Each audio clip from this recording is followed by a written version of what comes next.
As summer comes to a close for students in Middle Tennessee, many kids and parents can start feeling a little bit stressed out about going back to school. Nathan Miller is here now from Volunteer Behavioral Health to share some advice and resources. Nathan, always great to have you here. Good morning. Thank you. When we talk about the challenges, what are they exactly when it comes to what children are experiencing and then their parents as well? Well, a lot of times children experience anxiety. You know, school's about to start back. Doesn't matter what age that child is, you know, whether they're preschooler or whether they're a high schooler than last year, there's always some anxiety that goes with that. There's issues of depression sometimes with that as well. They may have an issue that continued from the last school year. Maybe that was an issue with another student, or maybe they had a poor performance the year before and they're afraid to go back this time. So all those can cause issues when starting back to school. And you know, kids have those kinds of issues and obviously they can't perform academically to begin with. So I'm so glad we're talking about this.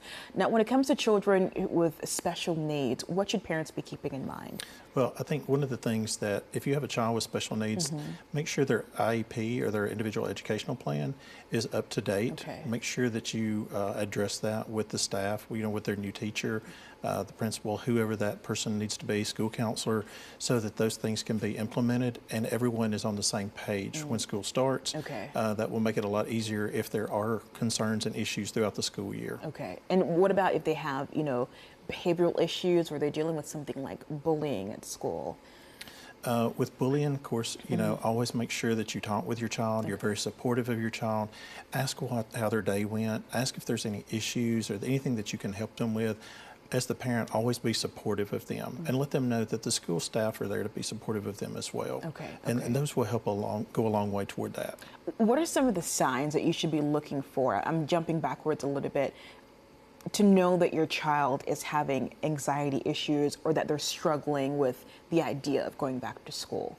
Sometimes that can, well, especially after they start with school, it could be just the fact that they don't want to go, that they have trouble getting up, they kind of lag behind a little bit, they're not in a hurry, then school starts, you know, they have poor performance. They're irritable when they come home. They may be depressed. They may try to isolate. Some of those different things are often very common. Something to keep in mind. So before they're prepared, when it comes to establishing a routine, what's your advice on that? Start early.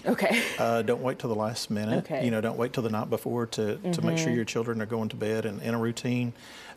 Make sure also that if they're on medications for a behavioral issue or some type of thing in the classroom, some parents will take their children off of them during the summer months. So make sure that your child has started back on their medication, if that's the case, well before time to go back to school, because that way you have the optimum effect and the child doesn't have any issues going back into school.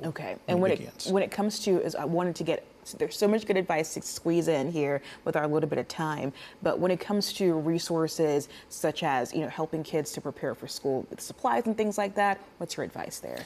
My advice is if you can take advantage of some type of program, whether that's a backpack program or any kind of school materials, any kind of clothing, stuff like that, giveaways, make sure that you get your child involved in that if you can, because often being prepared with just those simple things, you know, relieves a lot of anxiety for a child.